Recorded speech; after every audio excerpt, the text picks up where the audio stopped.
I want my Kickstarter campaign to feel like a book launch party. I want to have that vibe. That's kind of what I was hoping for with the 3-day limited edition, knowing that other editions, the paperback or the digital copies, are available later. A book that I recently did clearly only appealed to my existing audience. I might as well have done a 3-day campaign because it was like 230 backers in 2 days and then like flatlined. I might as well have just got in and out on that one. I would have gotten my money faster. This is a book that I believe in, but I hate to say it this way, but it's almost like the fiction feels kind of like a hobby right now, whereas the nonfiction and the editing is where my bread and butter is, so to speak.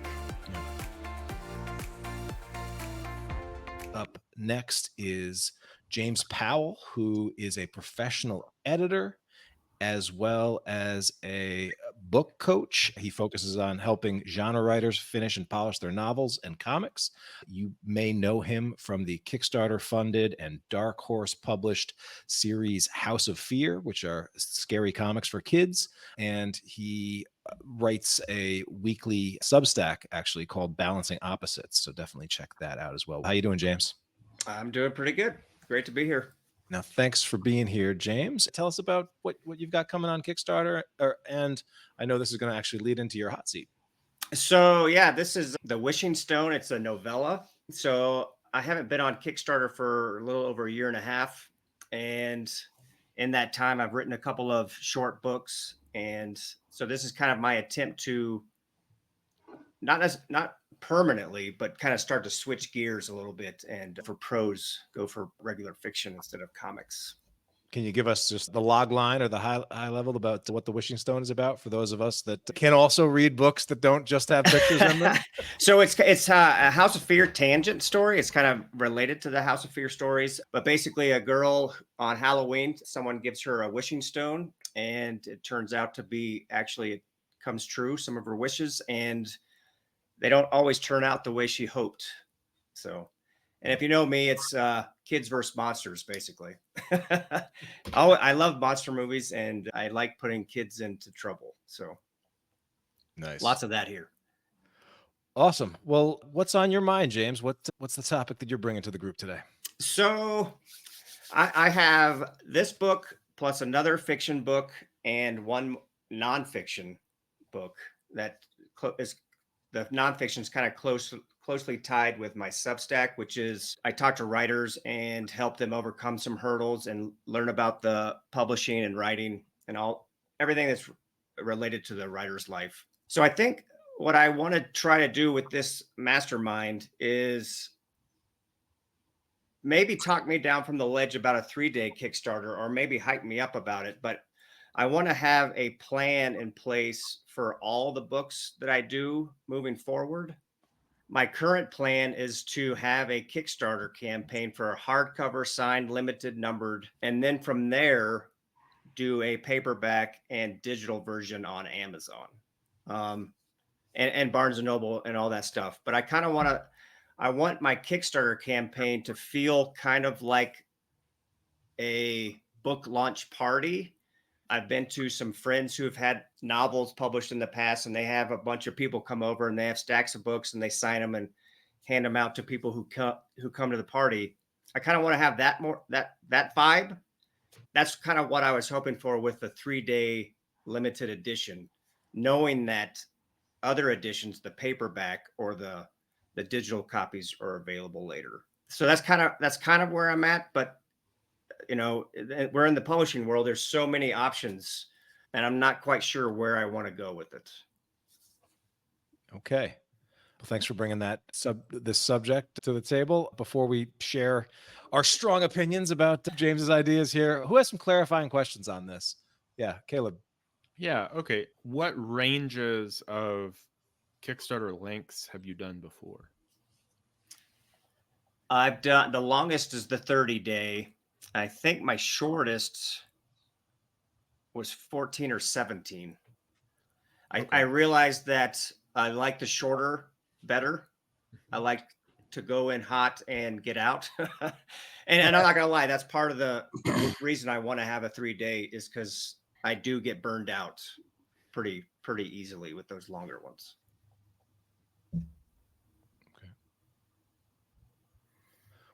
what is it you're trying to, what specifically are you trying to avoid by truncating your campaign to just 3 days versus 17 or even 14, which would be still significantly shorter than your longest, Right. but more than 3? So right now, I think my Substack, which is, my email list, is focused on the nonfiction, the writing. Right now, I don't have an outlet for promoting in horror groups. I don't spend a lot of time hyping up fiction. I don't spend a lot of time in those realms. So I don't want to say I'm scared of the dead zone or anything like that. I just don't have a lot of places to promote it. In part because right now I want to keep focused on that other area. This is a book that I believe in and I have, but I hate to say it this way, but it's almost like the fiction feels kind of like a hobby right now, whereas the nonfiction and the editing is where my bread and butter is, so to speak. Yeah. And I kind of want to get them all out there. I don't want to wait on the fiction until I have a time to grow that audience and get my name out there in the fiction world again. So I think it's, as far as not wanting to do, I think that's where that is. But at the same time, I really do want it. It's less of a fear thing and less of a worry about promoting and more to make it a tight, small, quick, fun thing than anything else. Okay. I have a couple questions. So do you know what your goal is, obviously, going into this, I'm sure. So how much is your goal, and how many tiers do you have? What's your average that you think will be the average funding spend per pledge? So it depends. If I go with just the hardcover, I'm thinking about going all in on that and not having digital. So it would be just the hardcover, signed and numbered. And then I have 2 tiers on top of that where I have some scenes that I could incorporate a reader. If they want to put their son or daughter in there, if they want to be in it, I could get their name and some of their likeness and have them actually be in the book. So those are higher level tiers. Those kind of tiers have worked for me in the past. So I was trying to see if that would help me here. And if I do that, though, I would have to keep my funding goal lower. I think I have it at 500. Whereas if I add the paperback and the digital, I would probably creep that up to 750. Mm-hmm. And those numbers are just based on other fiction. They're across the board. They seem to be lower than comics, which is kind of where I'm coming from. So it was kind of eye-opening to look into fiction for the first time and see that even though some people are funding it, $3,000, their original goal was $250.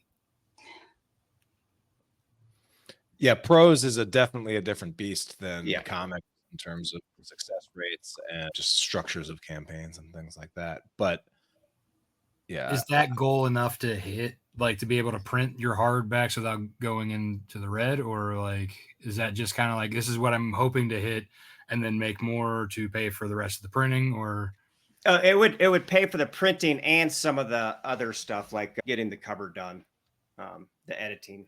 I paid for an editor and all that stuff. So, and the way I'm kind of looking at it is that because I have an outlet on Amazon, if I choose to go that route, there's a part of me that's maybe just make fiction just Kickstarter and nowhere else, except for on my website or something. And I know I'm throwing a bunch of random stuff. There's a lot of ideas I have, and I'm not really sure how limited, if there's a part of me that's just, I make this campaign and it's a hardcover and whoever gets it and no one else sees it again. I kind of want to have fun with it and make it feel special. Like this campaign here's this cool item for people who have known me in the past and supported me in the past. Because that's kind of where these are all coming from, because I haven't promoted it elsewhere. So, yeah.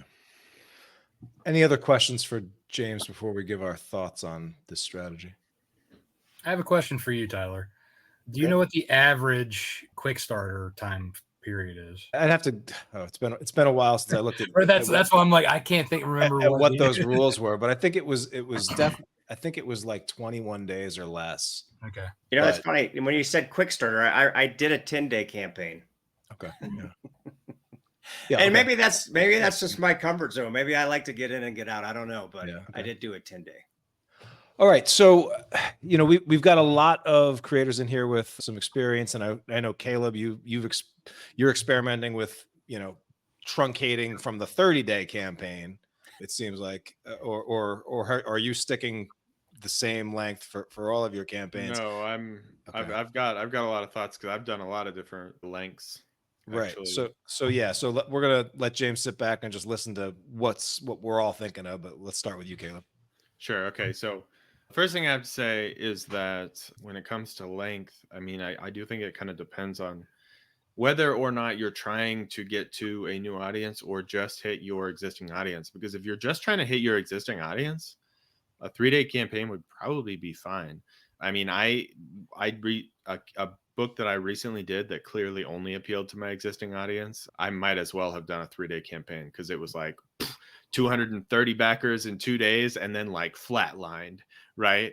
And so it's like I might as well have just got in and out on that one. I would have gotten my money faster, right? But that depends on whether or not you're trying to reach a new audience, and it kind of sounds like you're not. Kind of sounds like you don't intend to put any like major effort into promoting it outside of your existing audience. In that case, I think it could be a lot of fun. My shortest one ever was a 5-day campaign, and that was like a very funny little drawing campaign where I did a drawing of a giraffe and asked people to tell me what to add to the giraffe. And it was I didn't make a lot of money, but it was super fun, and it felt like a party. Like everyone was like involved. And then the other thought that I have is where you said you weren't going to do a digital edition, and I actually think that's awesome as long as you're intending to make it available, whether it's just on your website or on Amazon or whatever, as a digital format later on. Because if you can really pump up the idea of like, this is a special edition. I mean, think about like Brandon Sanderson's Dragonsteel stuff that he does.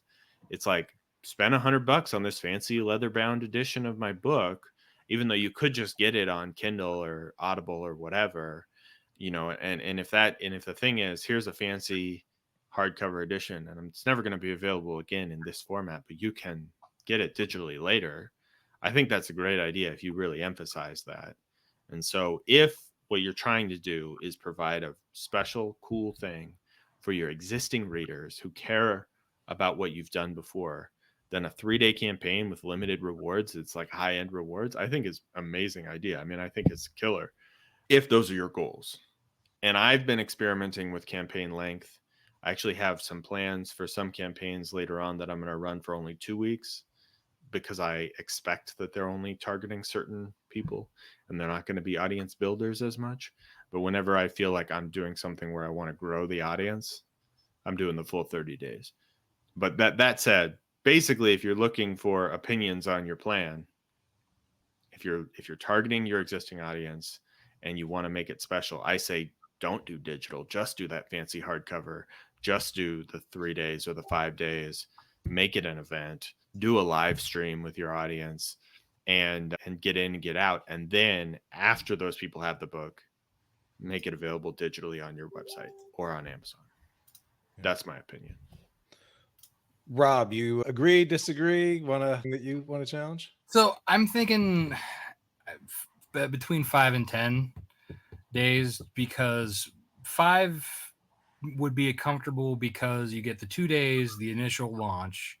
Usually your biggest 2 days, your first 2 days, and then like the end of your campaign, the last 2 days, you get that 48-hour push and 24-hour push.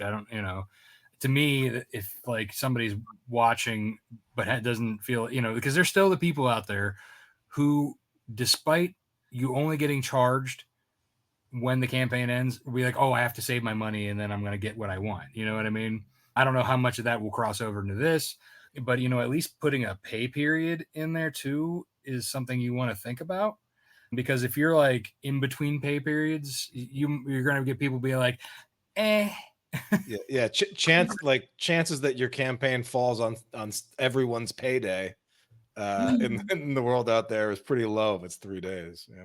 That's a good thing. And people are still weird about that, like where they're like, "Oh, I'm gonna wait until I get paid on Friday and then I'll back the campaign." It's like campaign doesn't end in a month. People still say that, right? It's just psychological. Yeah. People just want to make sure they have that in their account before, and then you like, that the opposite does happen too. If like you go too long, you'll have like the people who are like, oh, well, something came up, I have to use that money and pull out. That's life. But like at least having a pay period or two in there is better than not having any, because if you do 3 days, you're definitely not hitting somebody's pay unless you're doing it on a Friday, but then again, that may be the in-between pay period, you never know. Sarah, thoughts for James? Yeah, I like the idea of the short campaign in general. I do think it feels kind of like an event, like for what you're going for. It feels like an event and it feels like an exclusive kind of thing. And especially since it's House of Fear. So anyone else who's already excited about House of Fear, it feels like this is a cool thing for them to buy into. I've been thinking about experimenting with campaign links. I haven't done it yet, but I have been thinking going a little bit shorter. I like the sense of urgency. I like cutting out the dead zone. And especially for this kind of thing, for what you're trying to accomplish, I think it would work well. It seems exciting to me. The pay period concern is interesting, and maybe stretching it out a little bit, 5 days or something. But I also do like the idea of keeping it pretty short for what you're going for. I think it's a cool idea. So one of the things that I'm always thinking about is like being relevant in the context that we're operating in, right? If you're going to be on Facebook, do things Facebook wants you to do. If you're going to be on Instagram, do things Instagram wants you to do. Like, don't try to fight against the forces or the way things are. Try to, use those forces to your advantage. And when I think about all of the things the Kickstarter platform offers, it feels like it's really not optimized for a 3-day campaign, in that Kickstarter is, when everybody looks at their campaigns, they are despite all of the work that we tell you in ComixLaunch to build your own audiences, get those emails, drive your own traffic, Kickstarter is still via emails or cross promotions or anything. They drive a big chunk of the traffic, even if a lot of that traffic that Kickstarter's taking credit for is already in your own orbit. But there's messaging that Kickstarter sends out. There's the Project We Love tag. There's the newsletter. There's, oh, hey, this person backed that you backed. There's follow-up emails that Kickstarter sends to people if they, click but don't complete. Trying to condense all of that into a 3-hour or a 3-day campaign. 3 hour. That's now you're talking. 3 hours. Yeah. but it's like here's what would happen literally, James, is like on day one you would launch and Kickstarter would send an email to people following you and past backers saying you launched. Then on day 2 they'd say 48 hours left, and then on day 3 they'd say 8 hours left, and so Kickstarter is hammering your backers 3 consecutive days. So like I would never go less than 3 days, because those are 3 automatic emails that Kickstarter is going to send. But if you went 2 days or 1 day, you might break their system. Like I don't even know how that would work. But there's that other cross promoting opportunities that you sort of get out on. And then the other thing that I would say is like, and I get that your focus is in the nonfiction and the other things, but and that there might be some projects where a 3-day campaign is perfect for, like the kind of silly giraffe drawing one that Caleb was talking about that he had a lot of fun with, like, and I can imagine that. But when I think of like an exclusive hardcover novella, signed hardback, that also ties into a series that presumably you have copies to sell of that and could reintroduce this to an audience, it seems like this is an opportunity for you to sell some books and to get out there and talk about your stuff and to talk about this book, but also use this launch as a reason to talk about all the other stuff that you do. And I do wonder if, like, are you trying to just play small or safe and be done with it, just so that you're playing it safe, as opposed to getting a little bit outside of your comfort zone, lining up some of that stuff to talk about this and make it happen. You know, we mentioned how the creators that are launching more, well, they're launching more, they have more days where the cart is open on Kickstarter, and they're selling a lot more than most people. And so to, you know, put a lot of effort into pre-launch, but then just really just open up on Kickstarter, which is like one of the highest converting platforms out there, but just to leave that to just 3 days, it seems like it's potentially I don't know, it'll be over in a blink, and you may leave opportunity on the sidelines. And to piggyback off of Tyler, like you could do a tier with your services. You know, like that could be introducing into new clients for you for, you know, your editing and other things that you want to do. Also, like going back to like your past, if you have stock in like, you know, the House of Fear, you could be offering those up too as like either add-ons or a bundle tier, you know, just to get rid of some stock that you might have sitting on your, you know. Yeah, and you're right. I do have those as add-ons. You're right about that. I just one last thing I have to say in terms of the length. I do think that there's some real merit in thinking about what's too short. In terms of the content, I want to circle back to the digital thing and the hardcover thing. I've actually spoken to a number, because I like, eventually I'd like to get into doing pros on Kickstarter. I'm just a chicken. But I think that there's a real value in not offering a digital version, because if I'm a reader and I'm looking at your book and the first option is that printed hardback book, then I might get that, even if I would have gotten the digital otherwise as a Kickstarter backer. And so a good friend of mine has done a number of Kickstarter campaigns for her novels, and she never offers a digital edition, even though, you know, it's available later. And that's been very successful for her in driving up that average price. And if you're presenting it as a deluxe, like fancy thing specifically to celebrate your backers, I think leaning into that is a good idea, regardless of the length that you end up deciding on. I love everything everybody's saying. I don't know if it's made my decision any easier, but I do have one more question. Is you guys keep talking about fancy? You use the word fancy a lot. Like I know, Rob, your book is, you know, die cut, and it's got the vellum in there, and that's, to me, that's fancy. How can I say this? Like mine is just a hardcover. Like it doesn't have any bells and whistles other than it's limited to how many people buy it right now. Well, you could It's always do a signed and stretch numbered. goal. So if you did a stretch goal with it, you could have a dust jacket added, you know. Well, like, see, that's the problem, is that I couldn't find anybody to do a dust jacket for something that's as small as it is. I mean, I could keep looking. I just, now that you guys have said fancy enough times, I'm worried that it's not fancy enough. you must add a die cut. I mean, I can do that on while it's live. I can make everybody's personalized and scratch something in the cover. I mean, it would go with the House of Fear, right? Yeah, right. Yeah, I mean, yeah, it seems like when I hear signed, numbered, hardcover, limited edition, that sort of thing, you know, that strikes of, oh, it's a collectible, it's a collector's item. Yeah. I think it's a collector's item, even if it's just a hardcover that you sign. That still makes it a collector's item. Yeah, you signing it. Right. If you, like you said, you might not do that again. That book, that particular cover, that hardcover, right? You said that it might just disappear. Oh, absolutely. Yeah, so that makes it exclusive and limited right there. Yeah. Okay. And just that it's hardcover. I mean, even if I'm just buying a book on Amazon and I'm deciding whether to get the paperback or the hardcover always feels fancy to me. Okay. I just got a proof in from Amazon, and they're just pretty nice. It's just, like you said, it doesn't have a dust jacket, so Nice. Yeah, I don't know. I don't feel like it's me trying to stay small. I don't think it's that this time. I mean, because I've felt that before, believe me. Yeah. And I do think that because I have Amazon to back me up as far as being able to sell it online,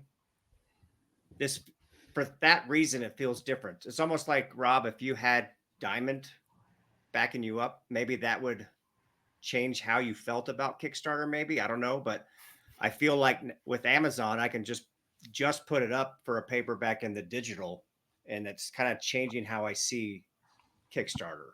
So I don't know. You guys gave me a lot of thoughts. The existing audience, that Caleb mentioned, the way he worded that, I kind of always thought that, but hearing you say that is like, oh yeah, that's totally what I'm doing. It's like, hey, everybody that supported me in the past, here's this cool new thing I'm doing. Come get it if you'd like, kind of thing. Knowing that in the future, I definitely want to increase my audience, but the question is whether or not I want to get into that right now. So. Yeah.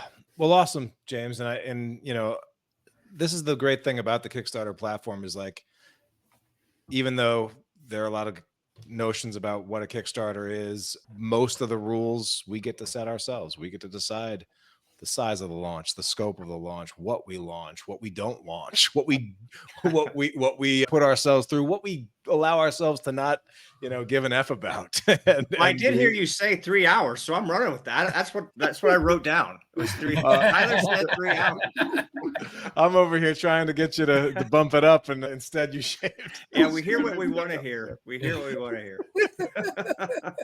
Well, I love that you got a lot of perspective just within this group. And yeah, it was great. It was great. And thanks. I'm putting it out to your audience might also be something fun to hear what they say about. And if nothing else, the 3-day or 3-hour Kickstarter campaign, whatever it comes out to be, will make great content for your Substack. That's true. All right. Seriously, this is great stuff. Thank you. Today's session is brought to you by the ComixLaunch Mastermind. If you'd like to meet once a month with a group of serious, like-minded creators to talk about your projects and creative business for mutual support and accountability in the new year, go to comixlaunch.com/mastermind and get on the interest list.